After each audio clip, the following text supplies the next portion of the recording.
ano po, one of the biggest changes is that Filipino artist is no longer just asking if whether it's possible to go on a global stage.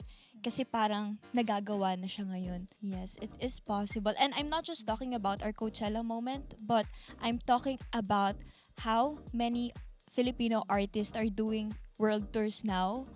'Di ba? And selling out arenas. Yung fact pa lang na nakakapag-show ka outside the Philippines, kahit ba sabihin natin, sus, mga Pinoy lang din naman nanonood dyan, but still, 'di ba? Nasa labas ka ng bansa and doon nagsa-start yun eh. Pwede ka maka-invite ng non-Filipino audiences. You just have to put yourself out there.